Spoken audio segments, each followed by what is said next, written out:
Welcome to ASPN academy. இது Tamil video. பொது Tamil இலக்கணத்துல unit 7ல இருக்கிற திருக்குறள் பார்க்க போறோம். ஆல்ரெடி மொத்தம் 20 அதிகாரங்கள் குடுத்திருந்தாங்க சிலபஸ்ல. அதுல மேக்ஸிமம் நம்ம முடிச்சுட்டோம். இப்ப நம்ம படிக்க போறது செங்கோன்மை அப்படிங்கிற அதிகாரம் தான் பார்க்க போறோம். இதுக்கு முன்னாடி இருக்கிற சிலபஸ்ல குடுத்திருக்க எல்லா அதிகாரமும் கம்ப்ளீட் பண்ணி நம்மளோட சேனல்ல பிளேலிஸ்ட்ல போட்டாச்சு. திருக்குறளுக்குன்னு தனியா ஒரு பிளேலிஸ்ட்ல இருக்கும். நீங்க பொதுத்தமிழ் இலக்கணம் பிளேலிஸ்ட்ல போய் செக் பண்ணாதீங்க. திருக்குறள் படம் போட்டு, திருவள்ளுவர் படம் போட்டு, திருக்குறளுக்குன்னு சொல்லி தனியா ஒரு பிளேலிஸ்ட் இருக்கும். நீங்க அதுல பார்த்தீங்கன்னா, எல்லா அதிகாரமும் வரிசையா நான் குடுத்துருப்பேன். பிளேலிஸ்ட்ல போய் எப்படி பார்க்குறதுன்னு தெரியாதவங்க, நீங்க ஏஎஸ்பிஎன் அகாடமி அப்படின்னு மேல சர்ச் பண்ணி குடுங்க. உங்களுக்கு சேனல் ஓப்பன் ஆகும். அந்த சேனலுக்குள்ள கிளிக் பண்ணி போனீங்கன்னா, உங்களுக்கு வீடியோஸ், கம்யூனிட்டி, பிளேலிஸ்ட்ன்னு மேல வரிசையா காமிக்கும். அதுல பிளேலிஸ்ட்ட கிளிக் பண்ணுங்க. அதுல உங்களுக்கு ஒவ்வொரு வீடியோ சாம்பிளுக்கு வெளிய தெரியும். இப்ப தமிழ் உங்களுக்கு தெரியுதுன்னா, அந்த தமிழ கிளிக் பண்ணீங்கன்னா, அந்த தமிழ் சம்மந்தப்பட்ட எல்லா வீடியோவும் அதுக்குள்ள இருக்குன்னு அர்த்தம். மேத்ஸ் எடுத்தீங்கன்னா, மேத்ஸ் எல்லாம் இருக்குன்னு அர்த்தம். ஒருவேள இதுல போய் பார்க்க தெரியாதவங்க, மேல அந்த சர்ச் பட்டன் இருக்கும் இல்லையா? அதுல நீங்க எந்த தலைப்பு வேணும், இப்ப உங்களுக்கு கல்லாமை அப்படிங்கிற அதிகாரம் வேணும்னா, கல்லாமை அதிகாரம், கல்லாமை திருக்குறள் அப்படின்னு போட்டு பை ஏஎஸ்பிஎன் அகாடமி அப்படின்னு போட்டீங்கன்னா, உங்களுக்கு ஆட்டோமேட்டிக்கா அந்த வீடியோஸ் டிஸ்ப்ளே ஆகும். இது மட்டும் இல்ல, இதே மாதிரி தான் ஜிகே எல்லாத்துக்கும் இப்ப முகலாயர்கள் பை ஏஎஸ்பிஎன் அகாடமி அப்படின்னு போடுங்க. அ தமிழ்ல அதே மாதிரி போடுறதா இருந்தா, கூடுதல் குறிப்புகள். இந்த மாதிரி நீங்க என்ன வேணுமோ போட்டும் எடுத்துக்கலாம். இது கூட எங்களுக்கு தெரியாதா மேடம் என்ன சொல்றீங்க அப்படின்னா, அதுக்காக இல்ல. நெறைய பேர் கமெண்ட்ல கேட்டிருந்தாங்க ஒரு சில பேரு. இதுக்கு முன்னாடி வீடியோ எப்படி பார்க்குறது? இதோட பிளேலிஸ்ட் எங்க போய் பார்க்குறது? அப்படின்னு கேட்டிருந்தீங்க. அவங்களுக்காக நான் இத சொல்றேன். ஒருவேள தெரியாதவங்க கமெண்ட்ல கேட்டா, ஆல்ரெடி தெரிஞ்சவங்க நீங்க நாங்களே ஆன்ஸர் பண்ணணும்னு அவசியம் இல்ல. உங்களால முடிஞ்சாலும் நீங்க ஹெல்ப் பண்ணுங்க. கீழ ரிப்ளைல ஆன்ஸர் பண்ணுங்க.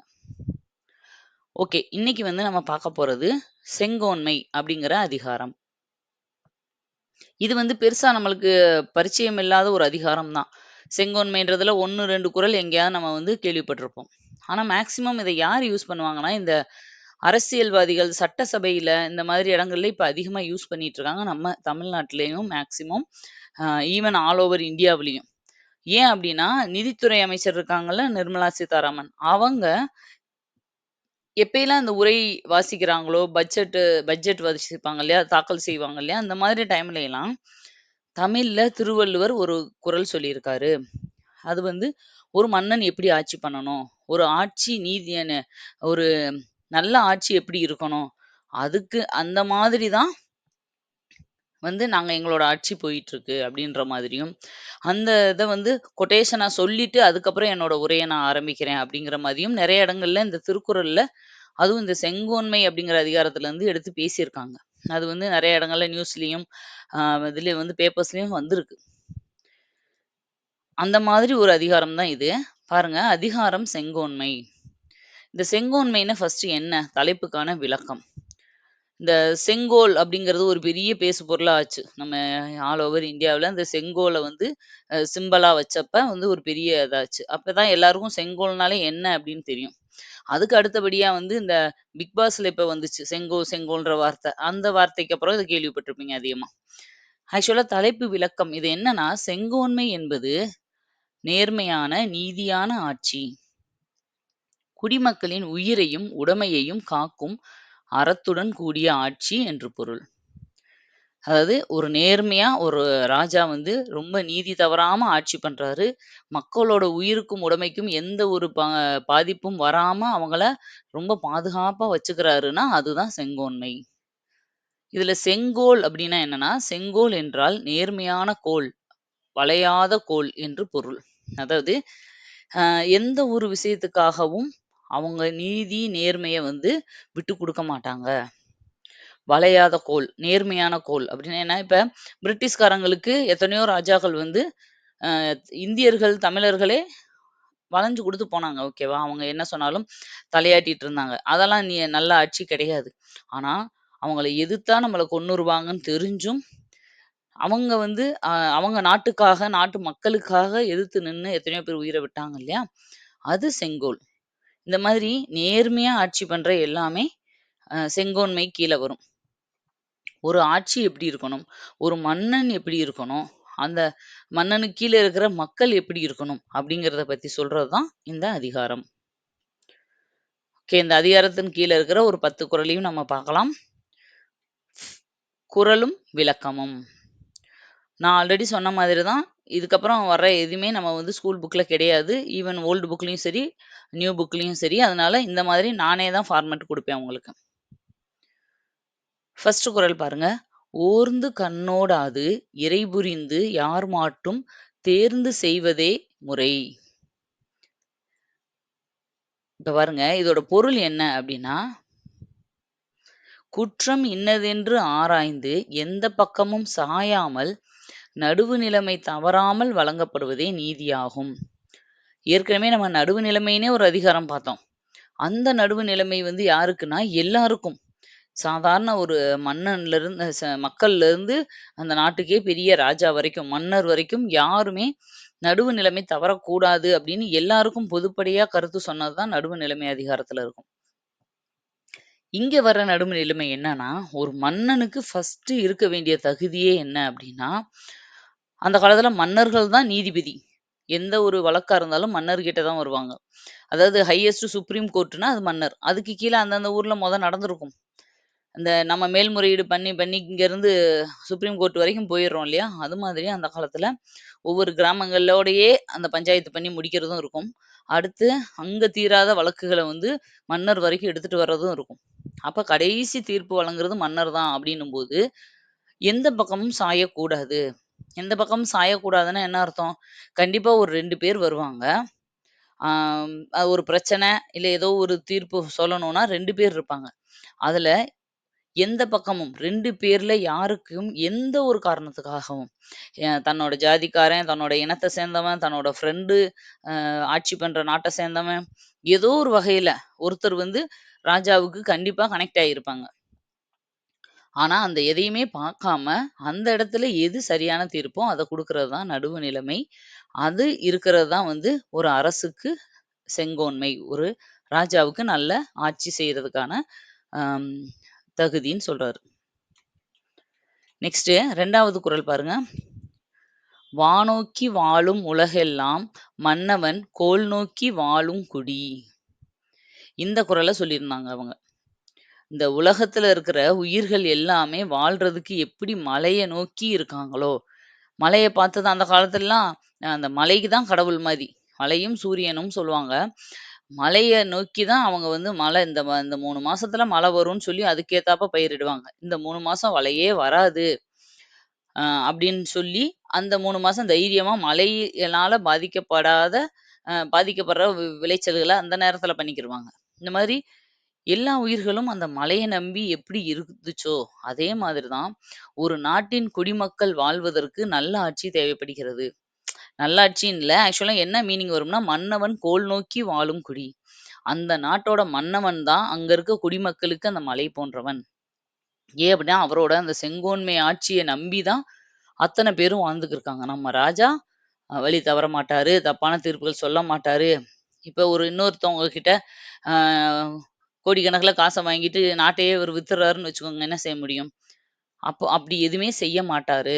அப்படிங்கிற நம்பிக்கையோட அந்த மன்னவனோட செங்கோல எதிர்பார்த்து, அவரோட நல்லாட்சிய மனசுல தைரியமா வச்சுக்கிட்டு வாழுவாங்க நல்ல மக்கள் வந்து அப்படின்னு சொல்றாரு. அந்த அளவுக்கு மழைய எதிர்பார்த்து வாழ்ற மாதிரியே இன்னொரு பக்கம் எங்க ராஜா இருக்காரு, அவரு எல்லாம் பார்த்துக்குவாருன்னு சொல்லி தைரியமா அவர நம்பி வாழ்றாங்க இல்லையா? அதுதான் நல்ல ஆட்சி. 3வது குறள். "அந்தணர் நூற்கும் அறத்திற்கும் ஆதியாய் நின்றது மன்னவன் கோல்." அதாவது ஓர் அரசின் செங்கோன்மைதான் அறவோர் நூல்களுக்கும் அறவழி செயல்களுக்கும் அடிப்படையாக அமையும்.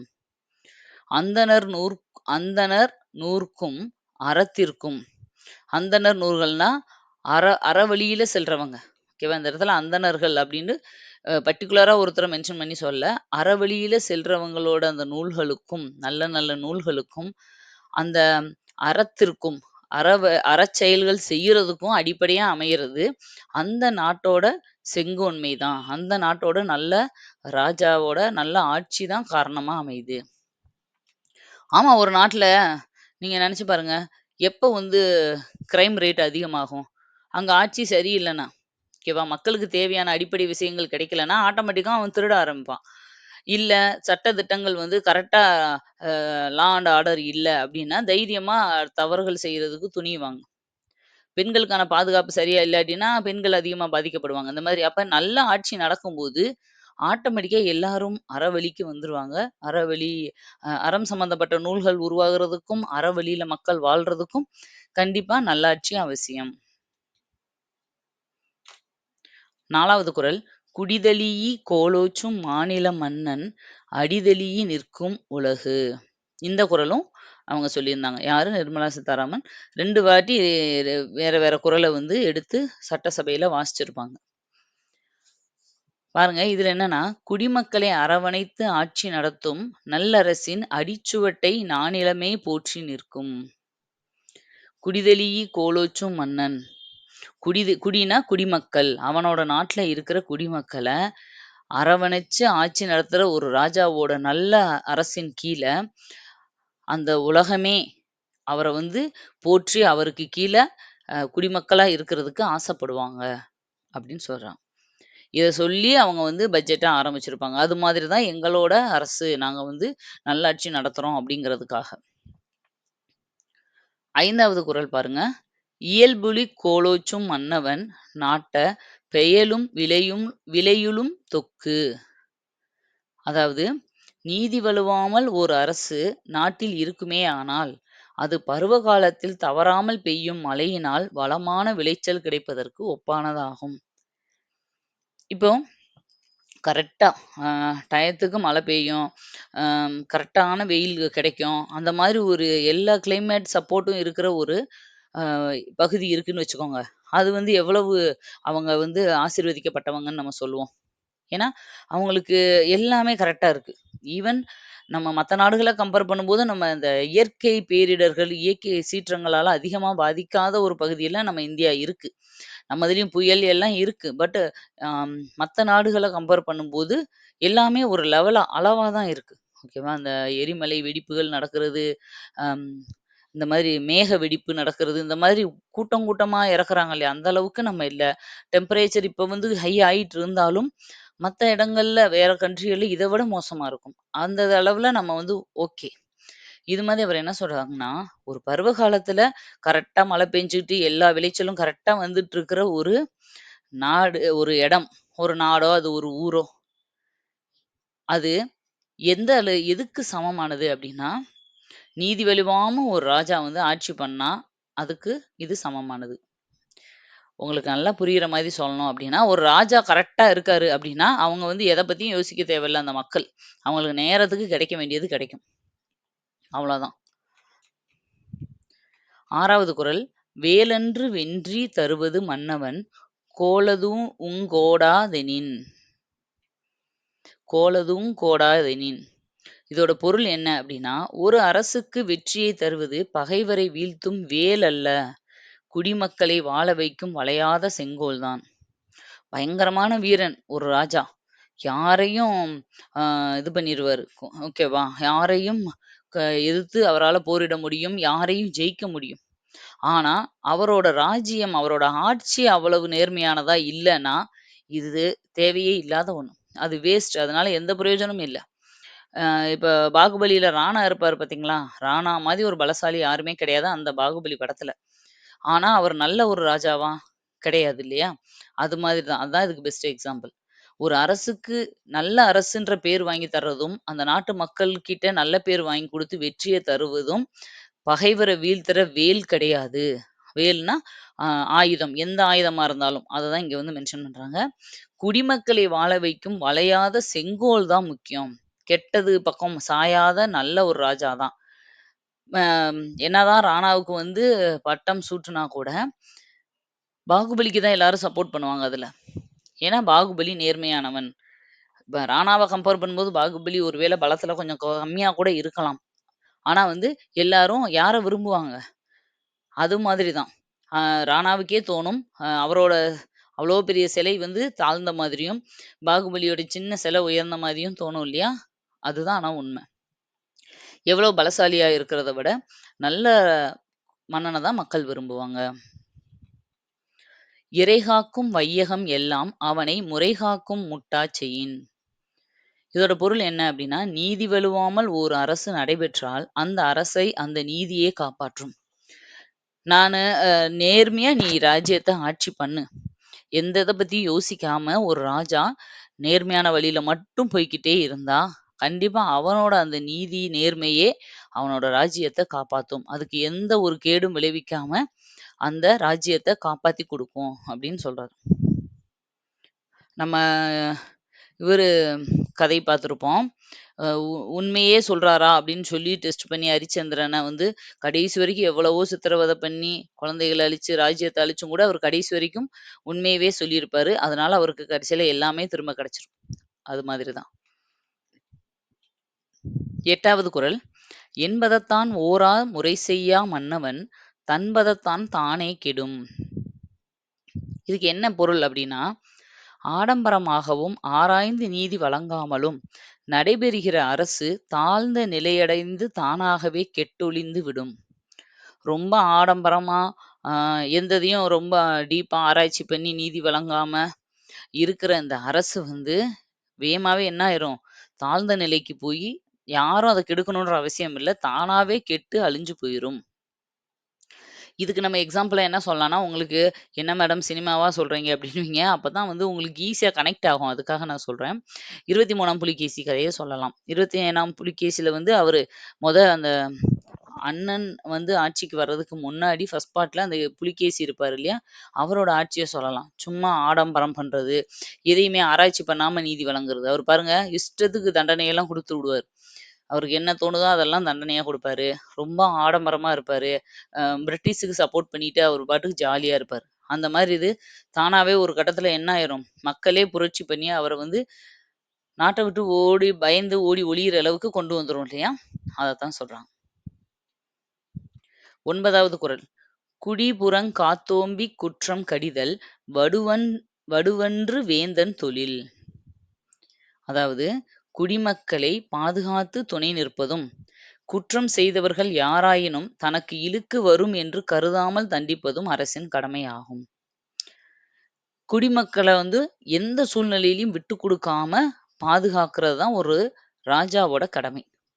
அதே மாதிரி இப்ப குற்றம் செஞ்சுட்டாங்க அப்படின்னு வரும்போது, இப்ப நம்ம மக்களும் இருக்காங்க, பக்கத்து நாட்டு மக்களும் இருக்காங்க. நம்ம மக்கள் தான் தப்பு பண்ணிட்டாங்கன்ற சூழ்நிலை வரும்போது, அப்பயும் குற்றம் செஞ்சவங்க யாரா இருந்தாலும், தனக்கு கெட்ட பேரு வந்துரும். இவங்கள இப்ப நம்ம நாட்டு மக்கள் தான் இத பண்ணாங்கன்னு நான் ஒத்துக்கிட்டேன்னா, நம்மளுக்கு அசிங்கம். அப்படின்னு நெனச்சுக்கிட்டு, நான் வந்து தண்டனைய மாத்தி சொல்லக்கூடாது. நீதிய வந்து மாத்தி சொல்லக்கூடாது.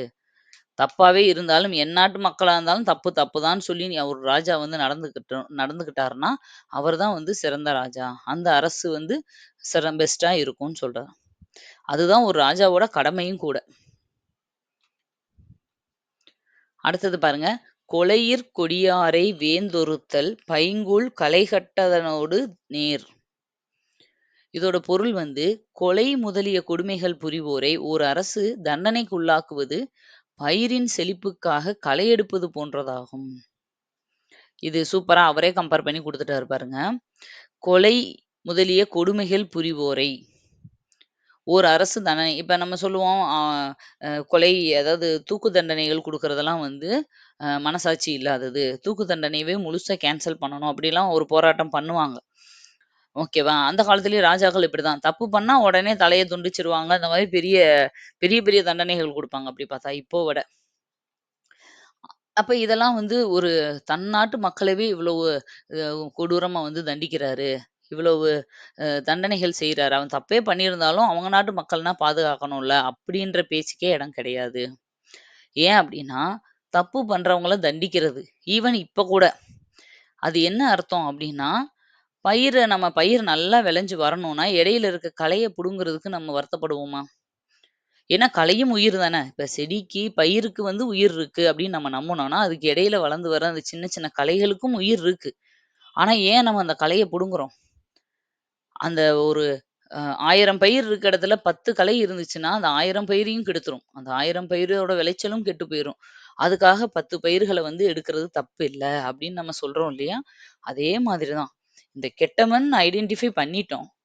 அதாவது அவங்க ஆதாரப்பூர்வமா நிரூபிக்கப்பட்டாச்சு. அப்ப அவங்கள அத புடுங்குனா தான் மத்த மக்கள் நல்லா வாழ முடியும். அது வந்து ராஜா குடுக்குற தண்டனைய வந்து நம்ம தவறா சொல்லக்கூடாது. அது வந்து எப்படி நீங்க பயிருக்கு நடுவுல களைய புடுங்குறீங்களோ, அதுக்கு சமமானது அப்படின்னு சொல்றாரு. 10 குறளும் முடிஞ்சுச்சு. அடுத்து நம்ம பார்க்க போறது வந்து தேர்வு நோக்கில். இந்த இதுலருந்து எக்ஸாமுக்கு எப்படி கேட்பாங்க? ஃபர்ஸ்ட் கொஸ்டின் பாருங்க. செங்கோன்மை என்பது டேஸ் தவறாமல் ஆட்சி செய்வது ஆகும்.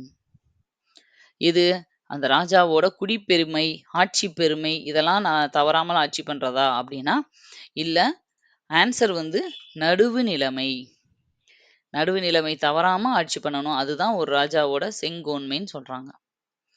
உலகில் உள்ள உயிர்கள் எல்லாம் எதை நோக்கி வாழ்வதாக திருவள்ளுவர் குறிப்பிடுகிறார்? அரசனை, உணவை, மலையை, ஆதரவை. மலையை. உலகத்துல இருக்க உயிர்கள் எல்லாம்.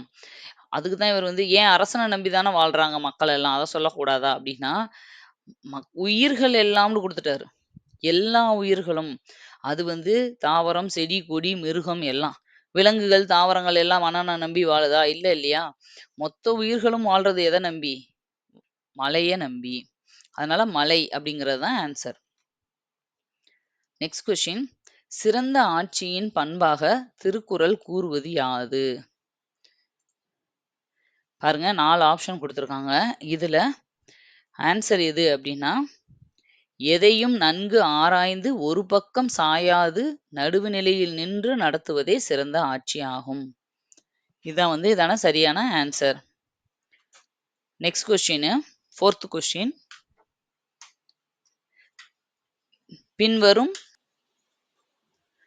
பின்வரும் திருக்குறளை நிறைவு செய்க. இறைகாக்கும் டேஸ் எல்லாம் அவனை முறைகாக்கும் முட்டாச் செய்யின். இப்ப திருக்குறளை ஃபுல்லா மனப்பாடம் பண்ணணும்னு நான் உங்களுக்கு சொல்லியிருக்கேன். இறைகாக்கும் என்ன வரும்? இதோட ஆன்சர் வையகம். இறைகாக்கும் வையகம் எல்லாம் அவனை முறைகாக்கும் முட்டாச் செய்யின். Next 5th question, last question. ஒரு அரசுக்கு வெற்றியை தருவது பகைவரை வீழ்த்தும் டேஸ் அல்ல, குடிமக்களை வாழ வைக்கும் வளையாத டேஸ் தான் அப்படின்னு சொல்றாரு திருவள்ளுவர். அது எதுன்னு கேக்குறாங்க. ஃபர்ஸ்ட் டேஸ்க்கு என்ன வரும் அப்படின்னா, பகைவரை வீழ்த்தும் வேல் அல்ல, வேல் கிடையாது. குடிமக்களை வாழ வைக்கும் வளையாத செங்கோல். அப்ப இந்த ஆப்ஷன் எங்க இருக்கு? வேல், செங்கோல் அப்படிங்கிற ஆப்ஷன் தான் வந்து சரியான விடை. இதோட இந்த அதிகாரம் முடிஞ்சது. இன்னும் வந்து ரொம்ப கம்மியான போர்ஷன் தான் இருக்கு திருக்குறள்ல. அதனால வேகமாவே முடிச்சிடலாம். தமிழையும் வேகமா வந்து கம்ப்ளீட் பண்ணிட்டு, கால்ஃபார் வர்றதுக்கும் ரொம்ப ஒரு 10 நாளைக்கு முன்னாடியே நம்ம எல்லாமே கம்ப்ளீட் பண்ணிருவோம். மேக்ஸும் கிட்டத்தட்ட முடிய போகுது. ஜிகே மட்டும் கொஞ்சம் இருக்கு. கன்டினியூஸா ஃபாலோ பண்ணிட்டே இருங்க. எல்லாமே உங்களுக்கு நோட்டிஃபிகேஷன் வர்றதுக்கு முன்னாடி கம்ப்ளீட் ஆயிரும். ஓகே, நெக்ஸ்ட் வீடியோல திரும்ப மீட் பண்றேன். Thank you. பை.